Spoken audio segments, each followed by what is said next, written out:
donc 5 erreurs à éviter avec votre enfant. Quel est l'avis du coach? Parole de coach aujourd'hui avec nous. Madame Raja Rissi Diori, qui est directrice d'un grand groupe scolaire à Tanger. Elle est biologiste diplômée de l'USTL et de la faculté de médecine de Montpellier. Elle a suivi à l'EHTP le Master Expert Coach et aussi elle a fait le Master Coach professionnel. Elle a été partenaire des grands cabinets de coaching pendant 5 ans et elle a également suivi un cursus de formation sur les outils et modèles théoriques du coaching. Elle est récemment certifiée aux outils Talent Insight pour l'analyse des comportements, des facteurs de motivation et de l'intelligence émotionnelle.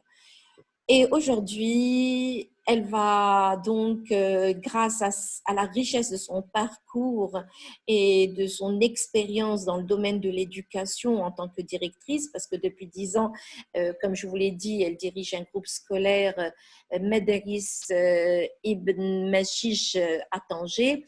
Elle va pouvoir donc nous parler avec connaissance de cause, parce que c'est sa réalité, c'est la réalité du terrain. Elle va nous parler de la réalité du terrain, du vécu qu'elle observe quotidiennement. Elle va nous parler de cette relation avec l'enfant et quelles sont les 5 erreurs à éviter. Et elle va nous parler aussi un peu de discipline positive. Merci beaucoup, Raja, d'être parmi nous aujourd'hui. Je suis ravie de te recevoir et je suis aussi très curieuse de voir tes apports pour cette session et je suis sûre que les participants en sortiront grandis avec des pistes de solutions. Et voilà, je souhaite à tous la bienvenue. Merci d'avoir été nombreux à répondre oui à cette invitation. Et la parole est donnée à notre experte d'aujourd'hui, Madame Raja El-Rissi. À toi, Raja. Merci beaucoup, Sana. Vous m'entendez? Oui, oui, moi je t'entends. Oui, je t'entends. Très bien. Merci beaucoup, Sana. Merci à tout le monde d'être là.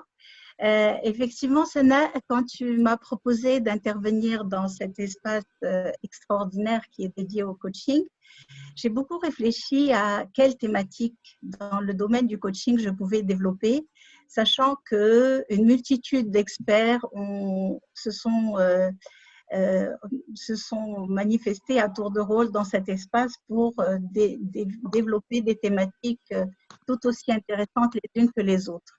Alors, j'ai pensé justement intéressant d'aller sur un domaine un petit peu plus qui concerne beaucoup plus de monde et puis voir avec mon expérience de directrice du groupe scolaire Ibn Mashish de Tanger. C'est un groupe scolaire qui compte à peu près un peu plus de 1000 élèves et donc potentiellement un peu plus de 2000 parents. Et dans mon expérience de tous les jours, j'observe certaines erreurs en termes d'éducation qui sont faites par des parents qui sont animés de la meilleure des volontés, bien évidemment, mais qui peuvent faire quelques écarts en termes d'éducation que j'analyse un petit peu avec mon expérience de coach et je me dis, ouh là là, s'ils savaient quel préjudice ça peut apporter à l'adulte qu'ils vont devenir plus tard. Donc, je me suis dit, bon, je vais compiler quelques exemples et je me suis arrêtée à 5 pour ne pas être trop longue. Donc, je voulais partager 5 erreurs que je retrouve très, très souvent chez les parents et qui sont vraiment du fait d'une méconnaissance qui gagnerait à être levée parce que je suis sûre que la volonté est là. L'intérêt est là. J'ai beaucoup, beaucoup de tendresse pour ces parents parce que je vois à quel point ils font des efforts et je vois à quel point ces efforts peuvent être mal orientés ou mal faits, enfin, qui vont un peu dans la mauvaise direction. Alors, quand on voit un petit peu ce monde en totale mutation et particulièrement quand on voit les enfants qui n'ont plus rien à voir avec qui nous étions, nous, étant enfants, on réalise que finalement, ce qui a le plus changé, c'est l'accès à l'information et aussi le rapport à l'autorité. D'un rapport qui était un rapport un peu de soumission, il est devenu beaucoup plus un rapport égalitaire où chacun avait ses droits, chacun avait sa dignité et que tout le monde entendait la faire respecter. Donc, du coup, il y a beaucoup de schémas éducatifs qui ont été bousculés avec ces nouvelles donnes. Mais nous, en tant que parents, en tant qu'éducateurs, en tant qu'adultes en général, nous avons l'obligation maintenant d'accompagner les enfants avec tout ce qui a changé dans leur environnement à devenir des adultes accomplis demain. Donc, moi, j'aimerais bien interpeller un petit peu la salle pour poser une question et demander votre enfant va grandir et quel adulte aimeriez-vous qu'il soit? Avec quel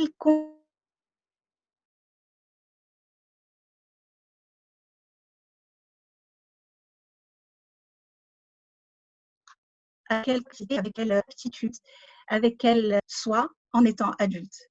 J'aimerais bien, Sana, si c'est possible, d'avoir quelques retours de la salle. Donc, je n'ai pas encore de réponse, Raja. Donc, j'invite les participants à laisser leurs réponses dans le chat et je vais donc les communiquer à Raja à fur et à mesure. Donc, la question est quel genre d'adulte vous voulez que votre enfant soit? C'est ça? Quel adulte, oui, quel adulte aimeriez-vous qu'il soit? Maintenant, il est enfant, il est adolescent. Qu'est-ce que vous aimeriez avoir comme adulte en face de vous dans quelques années? Bonjour Raja. J'aimerais un adulte bien épanoui, oui, bien dans sa peau, oui, autonome, oui, responsable. parfait, oui. Voilà. C'est déjà très bien. Est-ce que quelqu'un d'autre a d'autres velléités matures et ambitieux? Oui, oui, Madame Opa. Est-ce qu'il faut parler? On peut parler comme ça? Vous pouvez parler ou bien envoyer des mots écrits. On va faire une toute petite règle, comme ça, j'aime bien entendre votre voix, c'est super. Simplement, vous allez allumer votre micro quand vous prenez la parole, vous vous présentez et vous désactivez le micro juste après. Comme ça, on aura une bonne écoute. Merci beaucoup. C'est bon? Faites-moi le pouce vers le haut si c'est OK. Moi, j'arrive pas à voir le pouce en fait. Je ne sais pas si je peux dire. Oui. Je suis le docteur Selwa Al-Rissi et ce que j'aimerais dire, moi, c'est j'aimerais bien voir quelques qualités se dessiner chez mon enfant adulte. Je veux le savoir heureux de vivre, heureux, être en bonne santé physique et morale, courageux, ayant suffisamment de confiance en lui pour qu'il puisse prendre des risques de la vie et se réaliser. Et s'il a la chance de faire de sa passion son métier, c'est le must. Voilà, merci. Très bien, très bien. Merci pour le partage, docteur. Très bien. Est-ce qu'il y a d'autres personnes qui voudraient intervenir? C'est très intéressant. Continuez. Rêvez de cet enfant, de cet adulte idéal. Alors, dites-nous.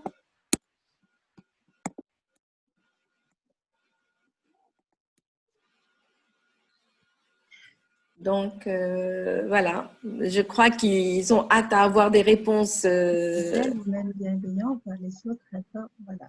Merci. Parfait. Très bien, ben, on a de la matière pour pouvoir travailler. C'est parfait. Parfait. Alors, ben, écoutez, je vois que tout le monde veut l'idéal pour son enfant, tout le monde veut un enfant idéal et c'est parfaitement légitime.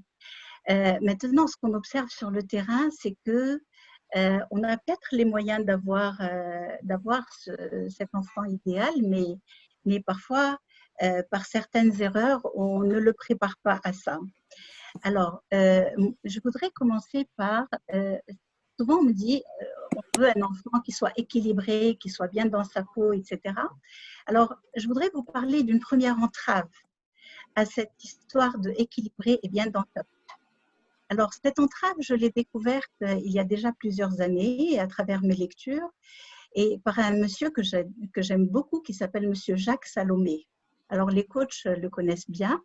Alors, monsieur Jacques Salomé avait développé une notion que j'aimerais partager avec vous. Une notion, lui, il en avait parlé surtout dans les couples séparés. Il avait développé ça pour les couples séparés.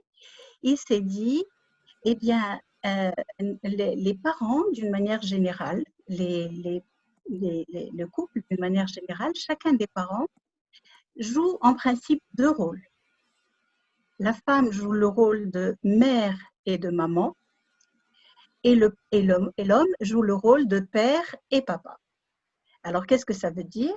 Ça veut dire que la maman et le papa sont les personnes qui vont jouer avec l'enfant, le cajoler, l'embrasser, l'étreindre, enfin, passer de très très bons moments avec lui. Ça, c'est le côté papa et maman.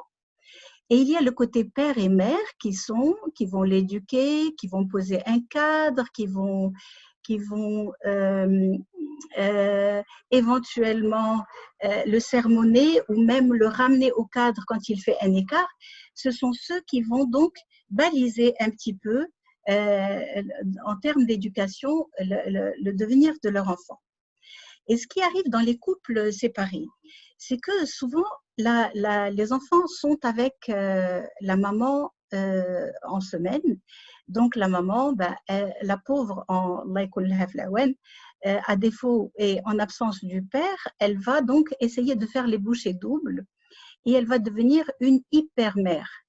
Une hyper-mère, c'est-à-dire qu'elle va oublier ou elle ne va pas prendre le temps de prendre son enfant dans ses bras, de l'embrasser, de le cajoler. Elle va être beaucoup plus dans éduquer, poser des cadres, poser les normes, gronder, faire ceci, faire cela. Et donc, elle devient une hyper-mère. Et le papa, qui ne le reçoit que pendant le week-end, ben lui, il ne va pas vouloir avoir le mauvais rôle, donc il va devenir un hyper-papa. Et donc, cet enfant qui est avec une hyper-mère et un hyper-papa, il n'est pas structuré. Il n'est pas structuré parce que ce qui le structure, il a besoin de cette double polarité chez chacun des parents. Il a besoin d'avoir affaire à la maman et à la mère, et au papa et au père. Et là, il a une hyper-mère et une hyper-maman.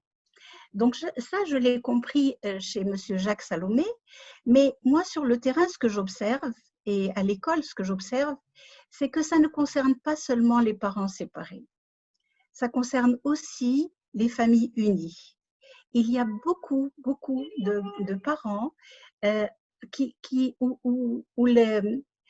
où chaque parent ne joue qu'un seul des rôles. Alors, on a toutes les combinaisons possibles. On a une hyper-mère et un hyper-papa, et encore une fois, en dehors des couples séparés. Même dans les familles unies, on a l'hyper-mère et l'hyper-papa, l'hyper-père et l'hyper-maman, l'hyper-mère et l'hyper-père, l'hyper-maman et l'hyper-papa, et on se retrouve avec des enfants qui sont tout ce que vous m'avez dit, autonomes, responsables, qui soit bien dans sa peau, c'est déjà un petit peu compromis avec ce schéma. D'accord? C'est déjà un petit peu compromis avec ce schéma. Et l'enfant, il va se retrouver dans chaque combinaison, l'enfant va se retrouver avec une forme de déséquilibre. Il n'est pas complètement structuré parce que soit il est face à deux papa, maman, et ça va être un enfant roi qui ne connaît pas de limites, et je reviendrai à cette notion de limite un petit peu plus tard, soit un hyper-père et une hyper-mère, et c'est un enfant qui va être extrêmement frustré, où tout sera pour lui une véritable épreuve. Et on a le déséquilibre hyper-papa, hyper-maman, etc. Donc, dans ce sens, je me rends compte que, et d'ailleurs, M. Salomé en parle dans ses écrits, il dit que lorsque les deux parents jouent les deux rôles, père, mère et papa, maman, l'enfant a beaucoup de chances d'avoir de la structure et de très bien évoluer. Et même lorsque le couple se sépare, si les deux jouent les deux rôles, ben l'enfant qui est issu de ce couple défait, il ne va pas souffrir, il va être parfaitement équilibré parce qu'il a affaire à ces entre guillemets, quatre figures parentales. Et je me rends compte qu'avec la discipline positive insiste aussi énormément sur cet aspect parce que le fondement de la discipline positive, c'est fermeté et bienveillance. Fermeté et bienveillance. Alors, la fermeté, c'est l'autorité qui va faire que nous veillons à ce que le monde de l'adulte soit respecté par l'enfant, que le cadre que nous avons posé ou les limites que nous avons posées soient respectées par l'enfant. Et la bienveillance, c'est nous qui respectons le monde de l'enfant. Et il est très important de parler ici, et la discipline positive insiste énormément là-dessus, c'est fermeté et bienveillance en simultané. Et je pense que ça revient un petit peu à ce que nous explique Jacques Salomé dans sa notion de père et papa, mère et maman. Donc, un conseil pour tous les parents déjà à ce stade, c'est veiller, s'il vous plaît, à tenir ces deux rôles, à garder bien en tête que ce n'est pas bon de n'avoir que le rôle de maman ou le rôle de mère, et ce n'est pas non plus bon pour le père. Ce ne sont pas des mauvais rôles, ce sont des rôles indispensables pour pouvoir structurer l'enfant. Donc, fermeté et bienveillance sont les maîtres mots de la discipline positive et qui reviennent à cette notion de père et papa, mère et maman. Que ce soit, bon, a fortiori dans un couple séparé, mais que même si dans un couple uni, il est très important de respecter ça. Alors, là, c'était donc un premier point, je dirais une première erreur que j'ai de cette manière un petit peu expliquée. Donc, la recommandation ou la solution pour éviter cette erreur, c'est de bien veiller à jouer les deux rôles, que chacun joue les deux rôles. Et d'ailleurs, ce n'est pas seulement les parents, mais je pense qu'il faut que ce soit le cas de toutes les figures parentales auxquelles l'enfant a affaire. Ça peut être une tante importante, ça peut être un oncle, ça peut être les enseignants, ça peut être les grands-parents. Alors, les grands-parents, généralement, ils sont beaucoup dans la bienveillance et on se rend compte, avec tous mes respects pour les grands-parents, dont je fais partie seulement depuis quelque temps, eh bien, pour les grands-parents, ils sont beaucoup dans la bienveillance, ils sont relativement peu dans la fermeté. Et on se rend compte qu'un enfant qui évolue uniquement chez ses grands-parents, eh bien, il sera un peu l'enfant roi, avec toutes les difficultés de recadrage et les difficultés de limites qu'on devra poser à un moment donné et qui vont poser problème et pour l'enfant et pour son entourage. Voilà, donc ça c'était une première idée. Alors, je voudrais quand même insister sur une chose, c'est que quand je parle des erreurs ou l'heda, je ne suis pas en train de jeter la pierre aux parents. Je les respecte beaucoup et j'ai beaucoup de tendresse pour eux. Je suis moi-même maman et je sais quelles difficultés on peut rencontrer. Mais si j'en parle, c'est juste pour les aider un petit peu peut-être à faire mieux. D'ailleurs, à chaque fois que l'occasion se présente à l'école et qu'un parent veut bien m'écouter, je prends le temps de lui expliquer beaucoup de choses dans le cadre d'un échange un petit peu informel. Alors, dans mon expérience à l'école, à part cette notion d'avoir beaucoup de parents hyper, entre guillemets, hyper n'importe quoi, et chaque hyper va avoir son lot de problèmes qui vont l'accompagner. Alors, le deuxième souci et la deuxième chose que je rencontre assez souvent chez les parents, c'est des parents qui mettent une énorme, mais vraiment énorme pression sur leurs enfants. C'est terrible. Alors, cette énorme pression, elle va se traduire de différentes manières. S'il vous plaît. Voilà. Alors, cette énorme pression va se traduire de différentes manières. La première manière que j'observe, c'est une relation pathologique avec les notes. Alors, ça va être, par exemple, tu as 17, et pourquoi tu n'as pas eu 20? Où sont passés les 3 points qui manquent? Et il y a quelqu'un qui a eu mieux que toi? Et comment ça se fait que tu ne sois pas le meilleur? Et comment ça se fait que tu n'as pas eu 20 sur 20? Je vois des gens sourire, je crois qu'ils se reconnaissent. Et pourquoi tu n'as pas eu 20 sur 20? Alors, ça c'est alors le problème des notes, mais aussi ça se traduit parfois par des enfants qui vont faire du taekwondo. En sortant du taekwondo, ils vont faire de l'anglais. En sortant de l'anglais, ils vont aller faire du piano. En sortant du piano, ils vont aller au basket. Et en sortant du basket, ils vont aller faire de la natation. Et donc, c'est extrêmement, je dirais pas préjudiciable, mais il faut se rendre compte de ce que ça peut provoquer dans l'esprit de l'enfant et surtout dans le devenir de l'adulte plus tard. Alors, qu'est-ce qui va se passer? Chez l'enfant,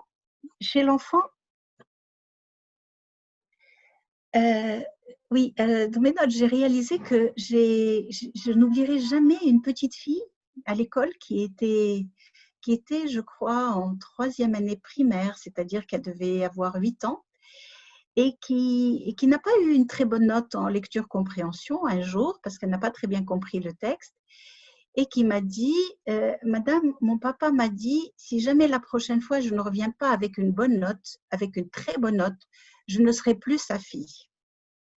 Et elle pleurait, la pauvre chérie, toutes les larmes de son corps.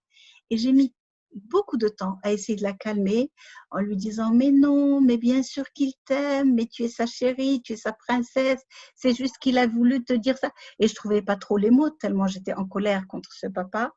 Et la petite qui était déflagrée en me disant, ça y est, c'est foutu, je ne serai plus la petite fille de mon papa ou je ne serai plus sa fille. Alors, quoi vous dire, messieurs, dames? Chez l'enfant, on va juste observer qu'il est sous une pression terrible. Mais chez l'adulte, on observe tout à fait autre chose. Parce que l'enfant, ce qu'il se dit à ce moment-là, ce qu'il intègre dans sa tête à ce moment-là, c'est que s'il a envie que ses parents l'aiment, s'il a envie d'être à la hauteur de l'attente de ses parents, il a un seul choix, c'est être parfait. Parce que s'il n'est pas parfait, eh ben c'est mort pour lui. Et ça, c'est terrible parce que au début, il reçoit ça, ce sont des messages qu'il reçoit des parents, qu'il reçoit des figures parentales d'une manière générale. Et ces figures parentales ne vont pas lui dire « tu dois être parfait », mais c'est ce qu'il comprend, lui, de leur réaction et de leur manière de se comporter avec lui. Chaque fois qu'ils vont lui dire « mais pourquoi tu n'as pas eu une bonne note ?» Mais il faut avoir le monopole. Pourquoi tu es pas le meilleur? Et comment ça se fait que tu as du 3 points? Et comment... le gamin, il va se dire, j'ai pas d'autre choix. Le seul moyen pour moi, c'est d'être parfait. Alors, lorsque les parents vont arrêter de l'inciter à être parfait, ça va être terrible parce qu'en réalité, il va avoir une injonction personnelle. Ça veut dire que sois parfait. Si tu veux que je t'aime, sois parfait. Eh bien, elle va venir de ses tripes quand il sera grand. Quand il sera un adulte, ils vont venir de ses tripes. Et c'est ce qu'on appelle les drivers ou bien les messages contraignants.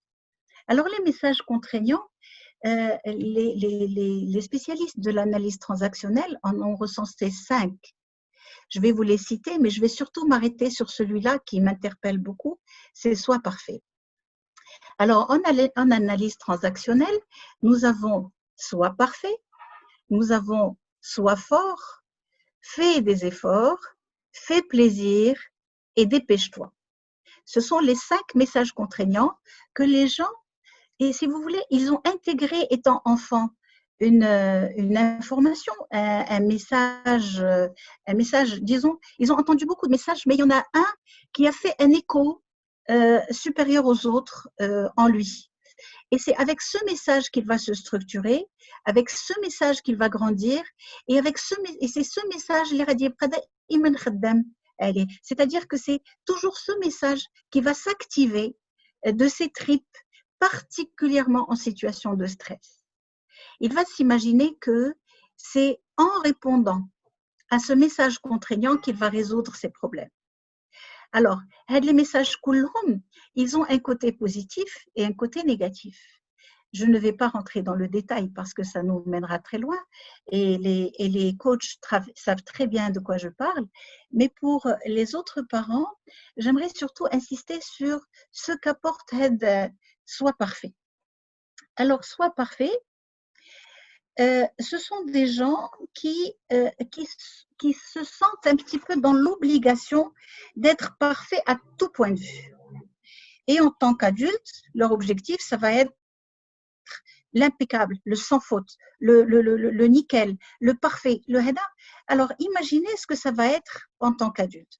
Bien sûr, il y a un aspect positif. Cet aspect positif, c'est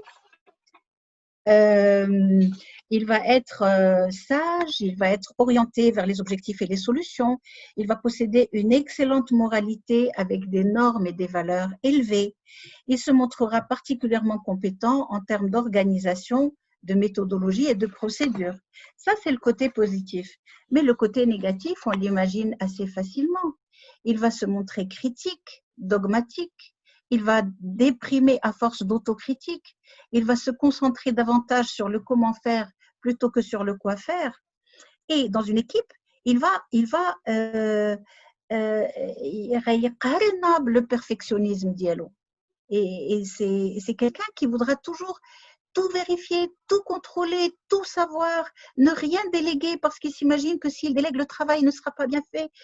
Et donc, dans une équipe, par exemple, un adulte qui est dans le soi parfait, en tant qu'adulte, dans une équipe, ça va être génial dans le sens où s'il y a un problème, c'est lui le premier qui va le repérer, il va voir toutes les imperfections, il va voir tous les manquements, tous les petits détails, mais il va aussi être extrêmement stressé et stressant pour son équipe à force d'aller dans les moindres détails, de ne jamais être satisfait. C'est ça son problème.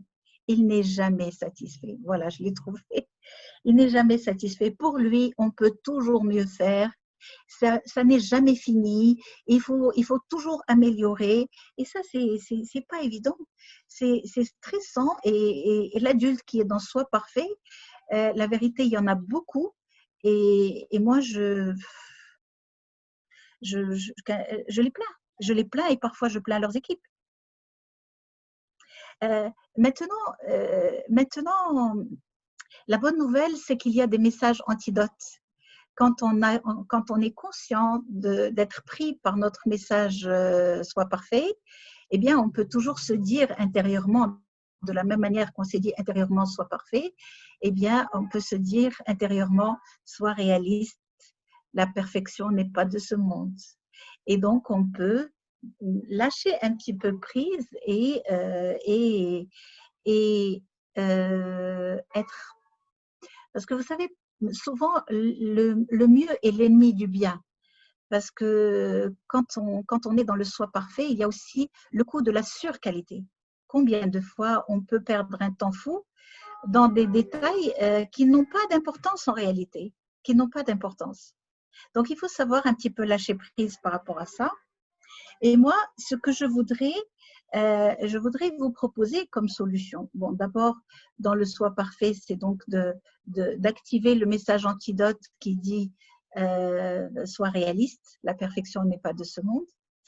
Et aussi, s'il vous plaît, messieurs, dames, ayez un rapport aux notes qui soit un peu plus écologique. J'entends par là, je ne connais pas moi de notes qui soient une question de vie ou de mort.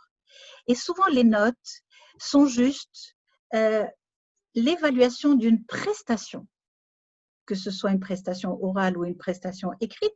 Quand c'est une prestation écrite, moi je dis à l'enfant parfois, je lui dis ça c'est la note de ta copie. C'est pas ta note à toi, ce n'est pas ce que tu vaux toi. C'est la note de ta copie.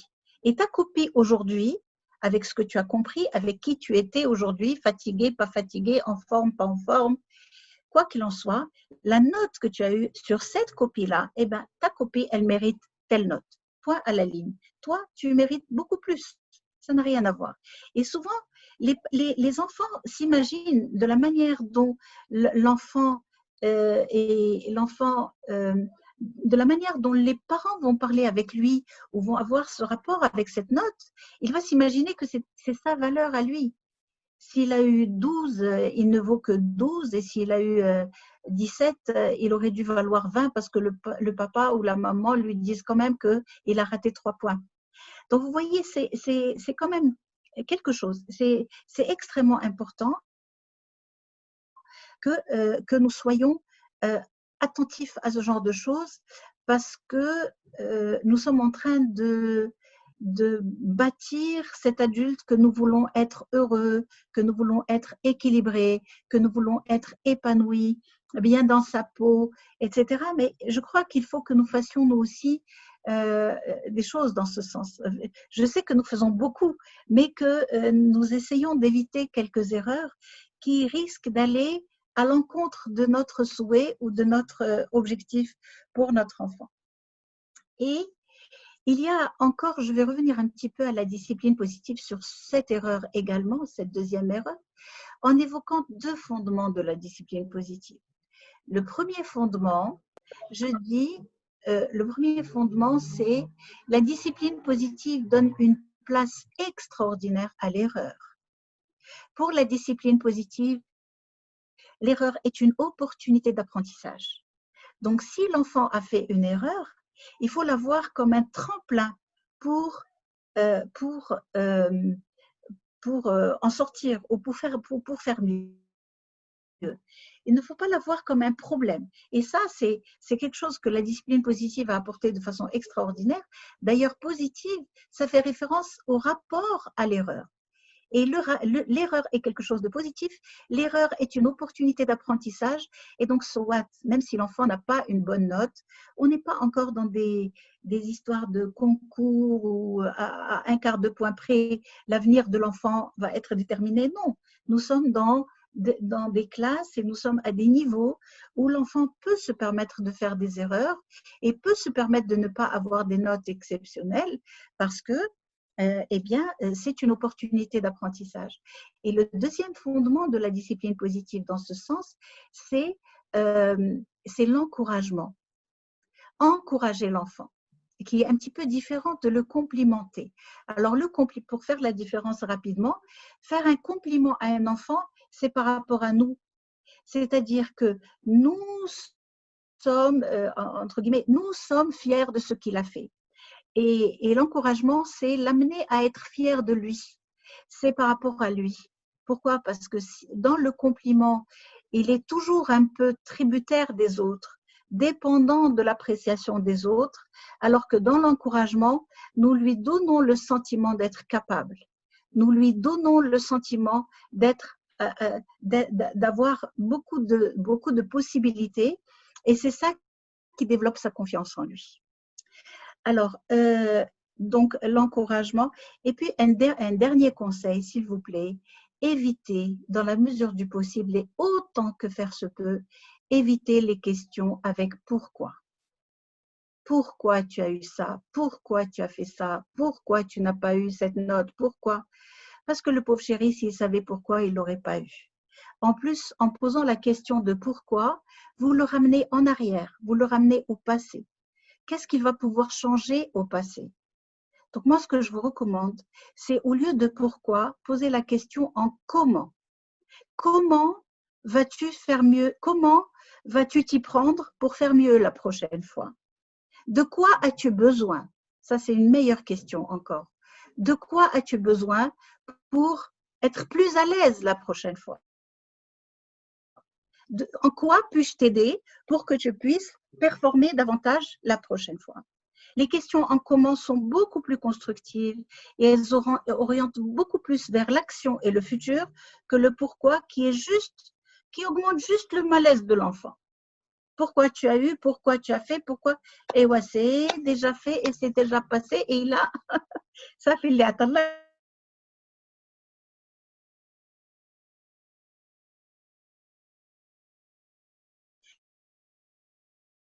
Je rencontre à l'école, que nous rencontrons toute l'équipe, enfin l'équipe administrative, pédagogique et moi-même, c'est au contraire de ces parents qui sont extrêmement à l'affût du moindre détail et qui risquent d'étouffer leurs enfants à force d'être exigeants.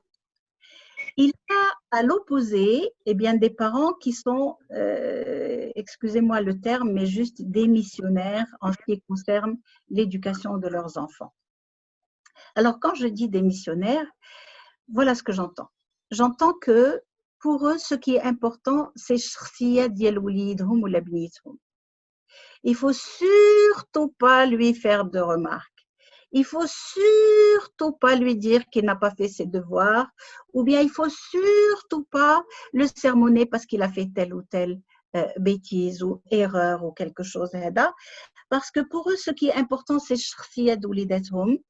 مع كل احتراماتي حتى أنا الشخصية ديال وليداتهم كتعنيني فوق كل اعتبار، ولكن راه de cette manière on bousille الشخصية ديال الوليدات.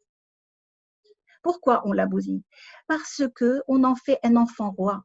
Et l'enfant roi qui n'a pas de limites, qui n'a que des droits, qui n'a pas de devoirs, comment vous voulez le responsabiliser? Comment vous voulez augmenter son autonomie? Comment vous voulez qu'il devienne mature? Comment vous voulez que demain, quand il sortira de l'école, quand il sera un adulte, comment voulez-vous qu'il soit juste responsable de ses actes? Si, alors qu'à l'école, par exemple, nous voulons poser un cadre, ce cadre est enfreint par l'enfant, enfreint par les parents, et les parents viennent devant l'enfant, viennent nous dire لا لا لا لا لا الله يخليك ما تقولش لولدي وما تديرش لولدي وما تعملش لولدي لأن أنا ولدي شخصيته عندي فوق كل اعتبار. Où il y a une phrase à laquelle nous sommes tous devenus allergiques, c'est غادي تدمر له حياته. الله يا ودي فين غادي تدمر له حياته؟ C'est juste bousiller justement la personnalité de cet enfant en faisant un enfant roi qui ne connaît pas de limites. Et un enfant qui n'a pas de limites, c'est un danger pour lui et pour les autres. Je vais vous donner un exemple. Il y a quelques années, j'avais un élève au collège qui était assez difficile en termes de comportement. Il était difficile, les professeurs se plaignaient de lui, l'administration se plaignait de lui, mais on se disait, c'est un ado, ça va lui passer, il va grandir, jusqu'au jour où, je ne me rappelle même plus qu'est-ce qui a été à l'origine de ça, à la sortie de la classe, il s'est mis sur un pupitre, il s'est mis debout sur un pupitre, et il a donné un coup de pied sur le visage d'un de ses camarades. Un coup de pied qui a provoqué, bien sûr, le gamin portait des lunettes qui se sont cassées. Et l'ambulance qui l'a amené, après j'ai reçu un rapport qui disait qu'il a eu un traumatisme crânien. Alors, comme c'était à la sortie, on m'a appelé, M. Skenchov, et la maman était en train de dire à son fils qui avait donné le coup, surtout ne dis pas que c'est toi, surtout dis que c'est lui qui t'a provoqué, surtout dis que tu ne l'as pas fait exprès. Bon, en tout cas, dis tout ce que tu peux, mais pour te dédouaner de ta responsabilité. Ben, nous, de toutes les façons, compte tenu de ce qui s'est passé, on ne pouvait pas ne pas réagir, et nous avons fait un conseil de discipline. Le conseil de discipline a abouti à l'exclusion de 3 jours du gamin qui a cassé la figure à son camarade. Le lendemain matin, je reçois un huissier de justice avec le père et le fils qui viennent me dire « Qu'est-ce que c'est que ça? Vous n'avez pas le droit, vous avez… » Et moi, ce qui m'a choqué dans l'affaire, ce n'est pas tant d'avoir le droit ou pas le droit. Ce qui m'a choqué dans l'affaire, c'est que le père est venu avec le fils dédouaner son fils de sa responsabilité. Et je lui dis, écoutez, monsieur, vous pouvez venir et en tant qu'adulte, on peut se poser et discuter et trouver tout ce que vous voulez comme solution. Mais montrez à votre fils qu'il a le droit de faire ce qu'il veut et que vous allez toujours le couvrir et vous allez toujours être là pour le défendre. Aujourd'hui, il s'en sort avec 3 jours d'exclusion de la classe, mais demain, il va attaquer quelqu'un dans la rue, il va rentrer en tôle et vous ne pourrez pas le sortir de là. C'est juste vouloir tellement couvrir l'enfant, vouloir tellement que ça le dédouane de ses responsabilités et qu'il apprend à ne pas être ni autonome, ni mature, ni responsable, ni équilibré, ni Pourquoi? Simplement parce que les parents ont eu une attitude qui était dans le sens de, et par erreur, je suis sûre qu'ils ne pensent pas bien faire, ces pauvres parents. Ils pensent qu'en couvrant leur enfant, ils vont l'aider. Eh bien non, pas du tout. Ils ne l'aident pas. Au contraire, ils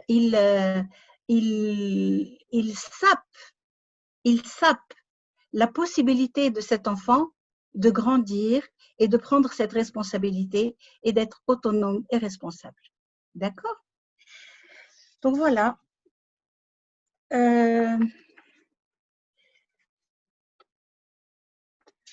Oui. Voilà. Donc, qu'est-ce que je peux vous recommander ou vous conseiller dans ce sens? Eh bien, j'ai envie de vous dire de revenir un petit peu à fermeté et bienveillance associées, en simultané. Et surtout, s'il vous plaît, arrêtez d'infantiliser vos enfants. Arrêtez d'infantiliser vos enfants, ils sont capables de beaucoup de choses, bien au-delà de ce que vous pensez. Vous savez, il y a quelque chose qui m'amuse souvent, c'est que pendant plusieurs années, nous avons organisé des classes transplantées. Donc, nous allions avec les enfants à Fès, à Marrakech, pendant 4 jours en général. Et ça se passait très bien. Donc, alors, c'était assez marrant parce que je recevais les parents un par un, chacun qui me disait, avant le voyage, « S'il vous plaît, madame, mon fils est un cas particulier. Il a ceci, il est cela, il est très sensible, il a besoin qu'on lui parle comme ci, il a besoin qu'on le traite comme ça. Alors, s'il vous plaît, faites attention à ci, faites attention à ça. » Et moi, je notais tout ce que ses parents me disaient en me disant, « Oh là là, il ne faut surtout pas que j'oublie, un tel a ce problème, un tel a ce problème, un tel a ce problème. » Et quand on partait, que ce soit à Fès ou à Marrakech, les chauffeurs de الدراري اللي كانوا كيقولوا لي عليهم راه il n'est pas capable de rien du tout, شنو كيخرج منهم. Et je m'amusais à regarder les notes des parents et à regarder les enfants. Et à me dire, oh là là, je crois que je connais ces enfants mieux que les parents eux-mêmes. Parce que si c'est l'opinion qu'ils ont de leurs enfants, ils sont complètement dans l'erreur. leurs enfants sont capables de beaucoup plus. Leurs enfants, quand ils ont l'occasion de montrer comment ils peuvent être autonomes, ils peuvent être responsables, ils peuvent s'occuper d'eux-mêmes, ils peuvent s'occuper même de leurs camarades qui peuvent être en difficulté, ils seraient impressionnés et surtout étonnés parce que ça n'a rien à voir avec ce qu'ils m'ont dit avant ce voyage. Donc, c'est juste pour vous dire que parfois, infantiliser les enfants, peut-être ça nous rassure quelque part, nous, en tant que parents, parce qu'on se dit on a un grand rôle à jouer. Mais non, vous savez, les enfants, le rôle que nous avons à jouer, c'est juste développer leur autonomie, leur responsabilité, développer leur confiance en eux-mêmes pour en faire des adultes qui sont capables de déplacer des montagnes parce qu'ils y croient. Alors, voilà. Donc j'ai parlé ici de 3 erreurs. Je vais entamer la 4e. Alors, la 4e, c'est peut-être plus sous forme d'un enseignement. Parce que, vous savez, ce que j'observe, encore ça, c'est juste mes observations sur le terrain. Ce que j'observe sur le terrain aussi, c'est que souvent, les parents ne sont pas à l'écoute des besoins de leurs enfants. Ils ne sont pas à l'écoute des besoins de leurs enfants et parfois, à défaut ou pour compenser ce manque, eh bien, ils vont se jeter sur des achats compulsifs d'un tas de gadgets, d'un tas de bricoles, d'un tas de choses où l'enfant a plus de choses qu'il n'en faut, mais il n'est pas écouté dans ses besoins fondamentaux. Et ce qui va se traduire parfois par des comportements inappropriés, des comportements complètement en décalage par rapport au cadre que nous avons posé ou par rapport à un référentiel sur lequel nous nous sommes mis d'accord. Alors, le comportement inapproprié, vous savez, la discipline positive, elle dit une phrase qui est géniale, que j'ai découvert à travers cette formation, qui dit « Un enfant qui a un comportement inapproprié est un enfant découragé. » C'est un enfant découragé. Alors, c'est impressionnant parce que nous, on a tendance à s'imaginer qu'un enfant qui a un comportement inapproprié, il faut le sermonner, il faut le cadrer, il faut faire ceci, il faut faire cela. Eh bien, on sera beaucoup plus efficace si on va juste déceler qu'est-ce qui l'a découragé. Et généralement, il en faut peu pour le savoir. Un enfant est découragé quand il y a un de ces 2 besoins fondamentaux qui ne sont pas satisfaits. Je vous remets les besoins fondamentaux des enfants, c'est le besoin d'appartenance et les besoins d'importance. Qu'est-ce que ça veut dire? Plus un enfant se sent appartenir à un groupe, à une famille, à une classe, à une bande de copains, plus il va s'investir. Donc, le sentiment d'appartenance est très important. Et après le sentiment d'appartenance, il y a aussi le sentiment d'importance, c'est-à-dire son importance à l'intérieur de ce groupe, son importance, sa contribution à l'intérieur de ce groupe. Alors, si on a un enfant qui est découragé, il faut aller chercher dans un de ces 2 sentiments. Peut-être ne se sent-il pas appartenir au groupe qui l'intéresse, ou peut-être ne se sent-il pas important dans ce groupe. Et il suffit de lui donner quelques missions à faire, quelques petites tâches, des petites choses comme ça, et on se rend compte qu'on peut complètement le récupérer parce que la croyance qu'il a eue à partir de son expérience, nous lui avons changé l'expérience et par conséquent, la croyance change. Si on veut changer le comportement d'un enfant, il faut lui faire changer l'expérience qui a abouti à cette croyance, à cette conclusion. Parce que pour chaque conclusion, l'enfant va ressentir des choses, il va comprendre des choses, il va se raconter des choses et il va décider sur lui et sur les gens et sur le monde d'autres choses. Et c'est comme ça qu'il se construit et c'est comme ça qu'il a des tas de croyances. Donc, si on veut changer la croyance, ou changer le comportement. Si on veut changer le comportement, il faut changer la croyance. Et pour changer la croyance, il faut changer l'expérience qui a abouti à cette croyance.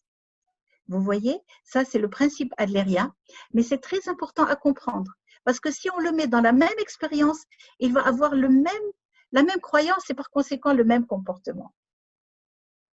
Donc, deux besoins à regarder de près, le besoin d'appartenance et le besoin d'importance. Voilà. Alors, lui donner un rôle, lui donner des rôles à la maison, lui donner des rôles à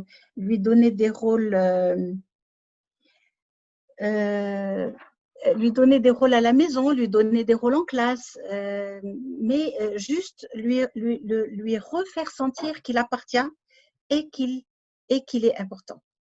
D'accord? Et enfin, le dernier point, j'espère ne pas avoir été trop longue. Le dernier point, je voudrais à nouveau, s'il vous plaît, vous interpeller. Alors, soit, Sana, s'il te plaît, soit par écrit, soit directement. J'aimerais vous poser une question et vous demander, à votre avis, comment les enfants apprennent-ils? Comment les enfants apprennent-ils?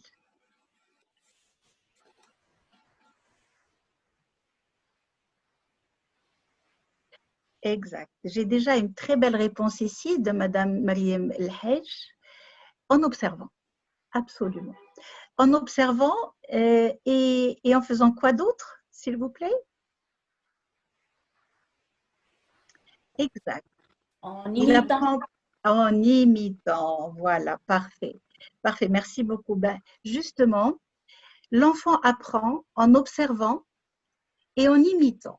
Et là, dans ce sens, je crois que vous connaissez tous ce qu'on appelle les neurones miroirs. Alors, les neurones miroirs, ce sont c'est un système de neurones, ce sont des neurones qui existent et qui fonctionnent surtout lorsque une personne en face de nous fait, comment dire, lorsqu'une personne va avoir un certain comportement, nous aurons tendance à faire la même chose. Regardez quand, par exemple, quelqu'un bâille en face de nous. Souvent, il nous donne cette envie de bâiller. Ou bien quand un enfant, on va lui dire « il va tout de suite se mettre à pleurer. Donc ça, c'est un peu l'effet des neurones miroirs. Ça a été démontré dans certaines espèces, mais chez l'espèce humaine, ça date seulement d'une décennie. Et ça date seulement d'une décennie qui montre que nous avons nous aussi ces neurones miroirs. Et c'est ce qui permet que l'enfant va apprendre en observant et en imitant. Alors, quand on a envie justement d'apprendre à l'enfant à être mature, raisonnable, responsable, etc., il va de soi qu'on doit donner l'exemple. Il va de soi que on va pas lui dire ouais madrouette, c'est pas possible parce que il a connu madrouette, forcément lui ce qu'il va, même s'il entend madrouette, et ce qu'il voit c'est qu'un routou. Il a connu qu'un routou, il va dire rout بحالنا. Et غادي يتربى على الغوات بحال اللي حنا كنا. Combien de fois d'ailleurs dans certaines familles, ben, tout est calme, tout est hada et l'enfant il grandit dans un environnement où il ne supporte pas le bruit. Et dans d'autres familles, ça crie tellement que quand ça crie pas, il a l'impression que la maison est vide. D'accord? Donc l'observation et l'imitation est très importante. Alors, vous allez me dire, oui, mais on ne peut pas toujours être calme et serein et exemplaire. Et effectivement. Alors, je voudrais vous donner une image. Alors, vous pouvez aller sur YouTube et voir Le cerveau dans la main de Daniel Siegel. Mais je vais essayer de vous l'expliquer le plus simplement du monde. Regardez, imaginez que vous avez ici, je ne vais pas rentrer dans le détail, vous avez ici le cerveau. Votre main correspond au cerveau. Et là, on va dire, bon, quand vous irez sur YouTube, vous trouverez des explications beaucoup plus développées, mais moi, je veux être simple. Nous avons ici on va dire le cerveau, le cerveau haut, le cerveau qui pense, le cerveau qui réfléchit, le cerveau qui décide, le cerveau qui a conscience de lui-même, le cerveau qui a conscience des autres, le cerveau d'accord? Et quand vous ouvrez comme ça, vous levez un petit peu les doigts, vous avez le pouce qui va représenter le cerveau bas. Et le cerveau bas, on va dire, c'est le siège des émotions fortes. D'accord? Donc, normalement, quand le cerveau haut touche le cerveau bas, les émotions et les sentiments peuvent s'exprimer dans le calme. D'accord? On va imaginer que là, c'est le cerveau haut qui est aux commandes. Et donc, il va s'exprimer dans le calme. Et lorsque parfois, en situation de stress, en situation de grosses difficultés, en situation de héda, eh bien, dès que le cerveau haut, on dit, on va péter un câble, c'est-à-dire on va faire sauter les plombs, et donc on va se retrouver avec le cerveau haut qui n'est plus au contact de l'air des émotions fortes, et donc on risque de piquer une crise. Oui, on va piquer une crise, sauf si dans notre tête, on essaie de faire un retour à la normale, c'est-à-dire d'essayer de faire en sorte pour que notre cerveau haut rentre en contact avec le cerveau bas et le calme. Alors vous allez me dire, ça c'est un geste, mais ça ne va pas me calmer. C'est vrai. Alors il y a ce qu'on appelle le temps de pause. C'est ça ce qu'on appelle le temps de pause. Je vous le représente comme ça avec la main, mais le temps de pause, c'est quelque chose qui s'organise. C'est quoi le temps de pause? Je vous propose, messieurs, dames, d'avoir un espace que vous, avec les enfants, vous pouvez, dans un moment de calme, vous décidez d'avoir un espace qui s'appelle l'espace, vous allez lui donner le nom que vous voulez. Vous pouvez l'appeler la chaise du silence, vous pouvez l'appeler l'espace temps de pause, vous l'appelez espace de calme, c'est comme vous voulez. Et quand vous avez vraiment l'impression que vous allez perdre complètement le contrôle de cette situation, allez dans cet espace et quand votre enfant va rentrer dans une forme de crise, vous lui dites, est-ce que ça t'aiderait à retrouver ton calme si tu vas à l'espace de Flani? Et c'est quelque chose qui va un petit peu, comment dire, créer une forme de rituel. À chaque fois qu'il y aura un problème ou là une crise potentielle, ça va créer une forme de rituel qui va calmer les uns et les autres. Et si jamais il vous arrive de dépasser les limites, d'être tellement stressé, tellement dépassé, que vous dites quelque chose que vous ne pensez pas ou là que vous dites quelque chose que vous regrettez à votre enfant, il y a toujours ce qu'on appelle les 3 R de la réparation. C'est très facile. Il s'agit de reconnaître son erreur. Oups, j'ai fait une erreur, je suis désolée, je me suis mal comportée. Réconcilier, c'est dire je suis désolée, et résoudre, c'est-à-dire comment allons-nous maintenant faire autrement pour que ça ne se reproduise pas. Voilà, c'était les 5 erreurs que je voulais partager avec vous. J'espère ne pas avoir été trop longue. Et j'aimerais bien maintenant, si vous voulez, qu'on partage dans la salle avec des questions ou des Raja, Raja, est-ce que tu m'entends? Oui, parfaitement. S'il te plaît, est-ce que tu pourrais, de façon très, très succincte, nous redire les 5 erreurs pour que Oui, les personnes ici dans la salle puissent les noter et revenir d'accord, vers nous avec des questions? Donc, d'accord. la première, on Alors, va leur donner un moment de réflexion et nous, on va en profiter pour leur faire un petit rappel de ces 5 erreurs. d'accord. Alors, la première erreur faisait référence à la notion de papa, maman, père et mère, avec les deux, chaque parent doit incarner les 2 rôles dans la fermeté et la bienveillance. Oui. Je ne sais pas si ça a été clair. Donc, on ne s'enferme pas dans un extrême ou dans un Voilà, autre. éviter les hyper. On va appeler Voilà. ça éviter les hyper. C'est-à-dire, D'accord? voilà, donc les hyper, c'est-à-dire hyper bienveillant ou hyper ferme. Hyper ferme. Voilà, donc Exactement. c'est une question de curseur. Oui, absolument. Le deuxième, c'était la pression qui aboutit à des adultes soit parfaits. La pression, d'accord. La pression.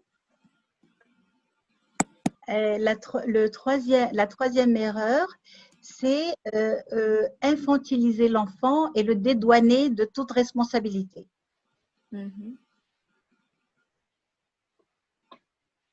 C'est le cas des enfants qui ont tout ce qu'ils enfants rois. Rois, c'est-à-dire ils ont Oui. tout ce qu'ils veulent, ils ont plein de Oui. gadgets. Donc voilà, ils n'ont que des droits, ils n'ont pas de devoirs, ils n'ont pas de limites. Et ça, c'est très grave. La quatrième, c'était l'écoute des besoins de l'enfant, particulièrement d'appartenance et d'importance.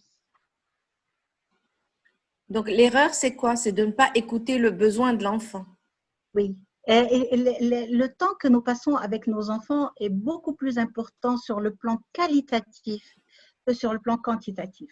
Nous pouvons avoir, chacun avec ses contraintes professionnelles, j'imagine, n'a pas beaucoup de temps à passer avec ses enfants, mais dans la qualité, on peut passer 10 minutes ou un quart d'heure avec un enfant, avec la qualité, et être vraiment à l'écoute de ses besoins, et le reste devient, plutôt que de passer avec lui des heures et des heures sans vraiment s'occuper de lui. Moi, je vois parfois des parents, je sais que c'est pas du tout facile pour eux, mais je les vois juste quand ils viennent chercher leurs enfants. Ils viennent pas chercher leurs enfants, ils viennent surtout papoter avec les autres et leurs enfants, dans tous les sens. Ça veut dire que c'est, alors, ils ont fait l'effort, ils sont venus les chercher et tout, mais et j'imagine ces parents à la maison, le temps de qualité qu'ils vont passer avec leurs enfants. C'est pour ça que je me dis, Zama, il est important que nous soyons, que nous investissions dans la qualité avec nos enfants.